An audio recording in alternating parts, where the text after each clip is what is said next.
E aí pessoal, tudo bom? Então vamos lá, gente, ó, já tinha feito o vídeo, coloquei lá no canal o vídeo de apresentação, então vamos direto para o que interessa e eu vou trazer aqui para vocês hoje a diferença principalmente entre sepse, choque séptico e como identificar essas disfunções orgânicas, a fisiopatogenia que eu já havia falado, beleza? Então olha só. Já sabe, né? Se enrolar, faz aquele lanchinho super saudável e vem comigo que hoje vai ser um assunto muito interessante. E para começar, eu já vou mostrar para vocês aqui, ó, a diferença entre sepse e choque séptico, beleza? Que essa é a definição. Lembrando, gente, que tudo que está aqui nesses slides, nessa aulinha de hoje, eu tirei do manual lá, dos livros do Instituto Latino-Americano de Sepse. Também vou deixar na descrição desse vídeo toda a referência. E também tem um livro do próprio Corém que fala sobre a atuação do enfermeiro. Tá bom? Então, se vocês quiserem, depois vocês podem consultar o material da onde eu tirei todas essas informações, tá certo? Então, olha só. A definição de sepse é isso aqui, ó, disfunção orgânica ameaçadora à vida secundária à resposta desregulada do hospedeiro a uma infecção. Então o que acontece? A gente sabe que vai existir uma resposta à infecção. Então, quando o organismo está infectado com algum micro-organismo, existe uma resposta inflamatória para esse processo infeccioso. Só que, o que acontece nesse caso aqui? Essa resposta vai ser desregulada, então não vai conseguir tratar essa infecção, o próprio organismo, sozinho. Então, por isso que ela fica desregulada. E aí o que é uma disfunção orgânica? Tá aqui, ó, deixei aqui do lado para vocês já, ó. Uma hipotensão de pressão arterial sistêmica menor que 90, alteração dos níveis de consciência, saturação menor que 90%, beleza? E esses aqui, ó, esses exames laboratoriais, eles são realmente muito importantes, principalmente esse lactato, que foi o que eu havia falado no vídeo anterior sobre a hiperlactatemia, tá bom? Esse lactato aqui, gente, você vai lembrar lá das suas aulas de bioquímica, e aí você vai lembrar daqueles estudos maravilhosos que você fez sobre os exames laboratoriais, os exames de bioquímica, e aí você vai lembrar o que é esse lactato aí, tá certo? E aí vamos aqui, ó, de definição do que é um choque séptico, para a gente entender a diferença. Então, ó, é uma anormalidade circulatória e celular secundária à sepse. Então, o meu paciente já está com sepse instalada.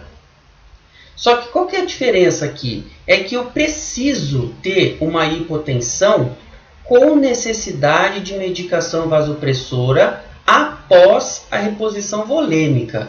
Então, o que acontece? Eu vou ter uma hipotensão e aí eu vou tentar reverter essa hipotensão e a hipovolemia, claro, com a reposição volêmica, e isso não vai ajudar. Não vai ajudar. Aí, o que eu vou precisar? Eu entro nessa aqui, ó, nessa necessidade de medicação vasopressora. Tá certo? Então, isso é a definição do choque séptico. É quando eu tenho toda essa sepse aqui, porém eu tenho uma hipotensão resistente, mesmo depois de uma reposição volêmica. Tudo bem? A hipotensão é um sinal que a gente consegue identificar fácil até no paciente. Só que muitas vezes essa identificação dessa hipotensão é tardia. E é por isso que é tão importante você identificar a sepse de forma precoce. Porque muitas vezes você vai ver essa hipotensão no paciente e já está entrando em choque. E você não conseguiu identificar os outros sinais e sintomas que ele estava apresentando e você não notou. Lembrando, pessoal, que os outros sinais e sintomas são de difícil identificação se você não tiver um conhecimento importante sobre o assunto, porque são sinais e sintomas característicos de outras patologias também. Por isso que você tem que estar sempre aí se atualizando, sempre estudando e conhecendo melhor as patologias, principalmente a sepse. Por quê, pessoal? A sepse, ela deveria, tá bom, ser tratada numa unidade de terapia intensiva. Só que a gente sabe que nós não temos todos os locais com altos padrões de níveis de saúde. Então, claro que vai ter lugar que a gente vai ver a equipe de enfermagem tratando um paciente com sepse na enfermaria, ou às vezes no corredor da enfermaria, tá certo? Então, assim, por isso a importância de você reconhecer esses sinais aqui. Tudo bem? Então, vamos seguir para vocês entenderem. Olha só, que slide maravilhoso que eu fiz aqui para vocês. Vamos falar da fisiopatogenia. Então, o que é isso aqui? Isso aqui é realmente o que acontece na sepse. Então, lembra que eu falei que vai ter uma resposta inflamatória? Essa resposta inflamatória veio da onde? Essa resposta inflamatória veio por conta do foco infeccioso. E aí, qualquer foco infeccioso? Sim, qualquer um. Pode ser, uma infecção urinária pode levar a uma sepse? Pode. Só que, dependendo do órgão-alvo, isso é mais suscetível a acontecer ou menos. Claro que se você tiver uma pneumonia, por exemplo, ela é muito mais suscetível de você evoluir para uma sepse do que uma infecção urinária. Mas não deixa de ser um foco infeccioso, tá bom, gente? Então, todo e qualquer foco infeccioso pode levar a uma sepse. Por isso a importância de você reconhecer os sinais e sintomas de forma precoce. Então, gente, lembra que resposta inflamatória vai acontecer todas as vezes, em todos os momentos que a gente entra em contato com qualquer micro-organismo. Muitas vezes a resposta inflamatória acontece até quando a gente tem um trauma, bate o braço, bate a perna. Existe uma resposta inflamatória, um processo inflamatório. Mas no nosso caso aqui, vai ser por conta do foco infeccioso. Mas existe a resposta inflamatória. E ela é, de forma geral, fisiológica e ela, na maioria das vezes, consegue tratar o problema.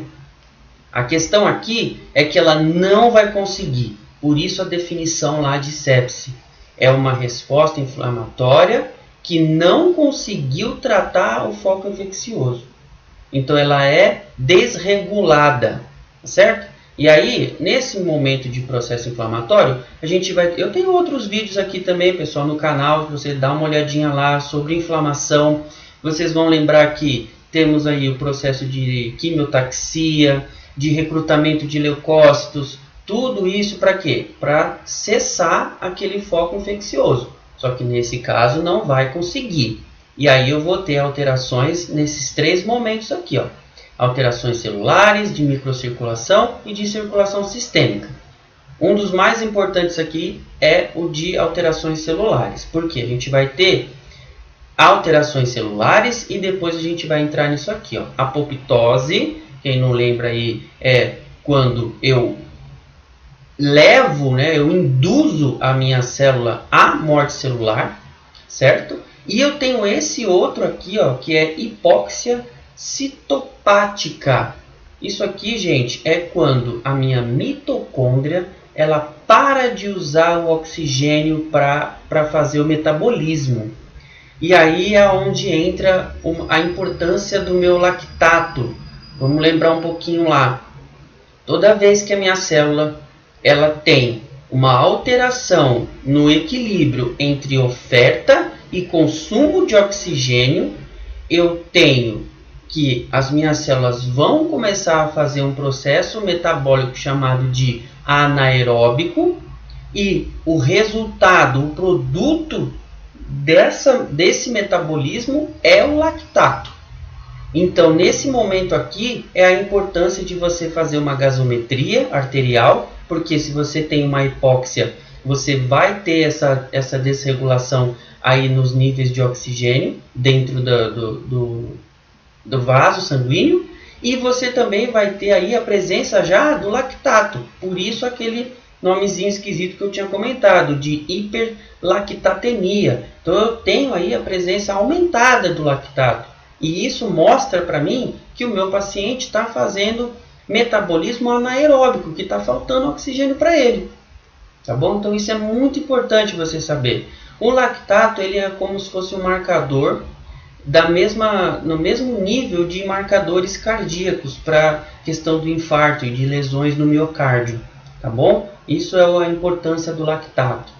E aí, gente, ó, vamos ter também aqui, ó, alterações de microcirculação. Então, o que vai acontecer? Também é aquele outro ponto que eu falei para vocês no videozinho de abertura. A vasoplegia. Lembra que eu comentei da vasoplegia? Então, ela vai acontecer aqui. Por quê? Eu vou ter o aumento da permeabilidade dos meus capilares e a redução da densidade. Então, o que vai acontecer? Eu vou ter que o meu vaso, ele vai vasodilatar e ele vai enrijecer. E ele não vai conseguir, de forma fisiológica, ou seja, sozinho, ele não vai conseguir voltar ao seu estado normal.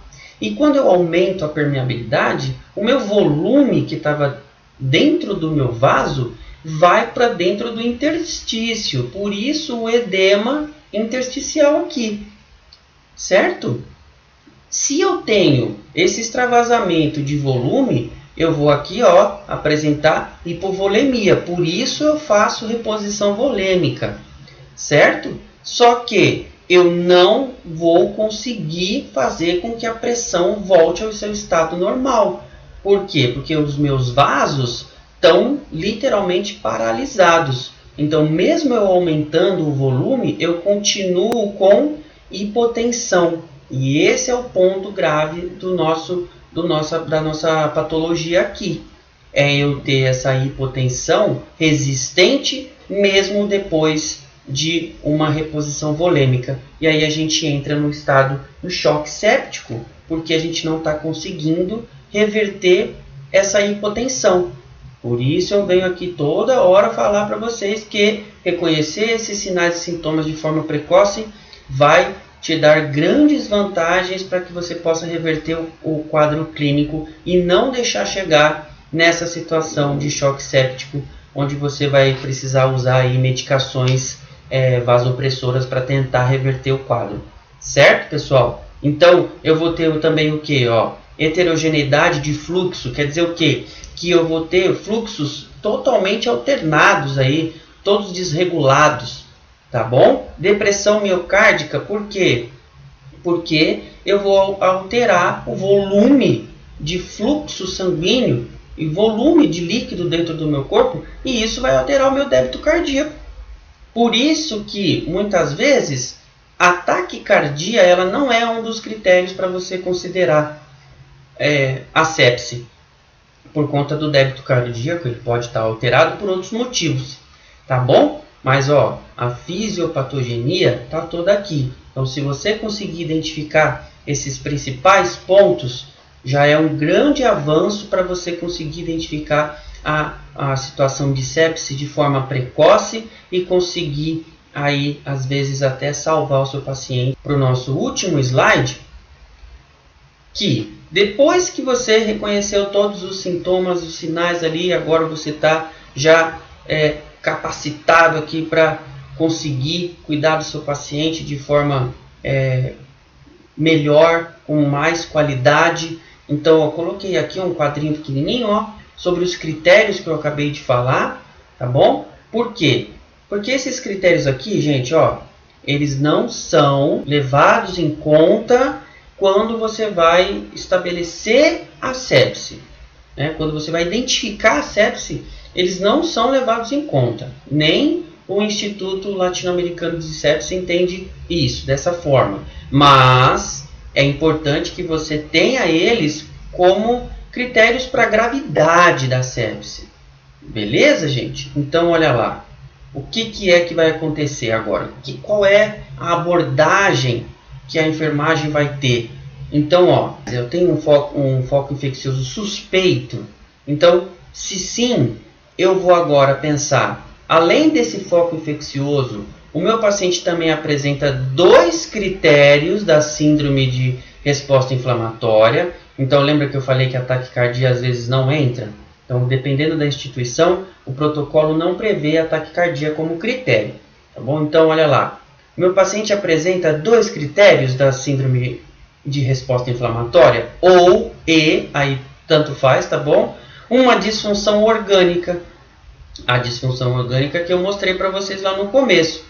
A hipotensão, a volemia, a dispneia, alteração de consciência. Então, o meu paciente está apresentando isso daqui? Se sim, então eu tenho uma possível sepse.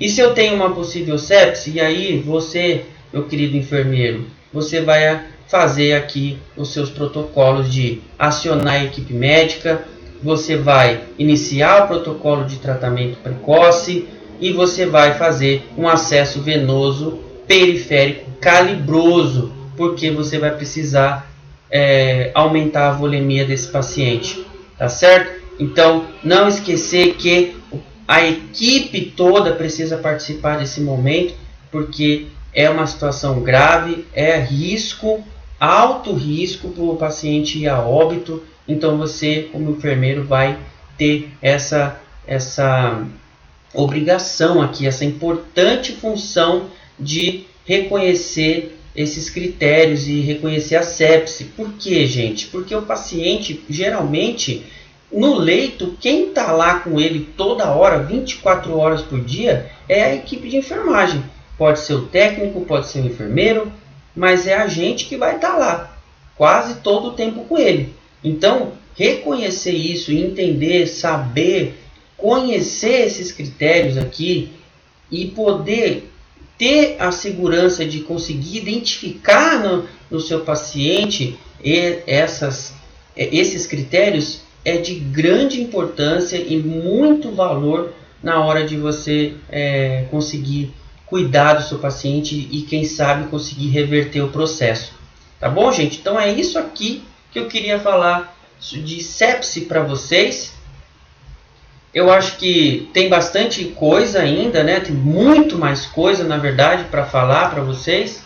E se vocês acharem necessário, deixa nos comentários. E vou deixar uma reflexãozinha aqui para vocês. Ó. Sepse, ó. Pense clinicamente. Pode ser sepse? Então, com o conhecimento que você vai adquirir, que você vai continuar estudando, você vai se tornar mais capacitado para cuidar do seu paciente. Tá bom, gente? Então, olha só. Era isso que eu tinha para falar. Vocês podem me seguir nas redes sociais. Pode deixar comentário. Se gostou, deixa um joinha que ajuda pra caramba o canal. Pode deixar dúvidas, questionamentos, críticas, sugestões, que eu vou ter o maior prazer aí em responder todos vocês. Beleza, gente? Então, era isso que eu tinha para falar para vocês hoje. Eu espero muito que vocês tenham gostado. E bons estudos e até a próxima.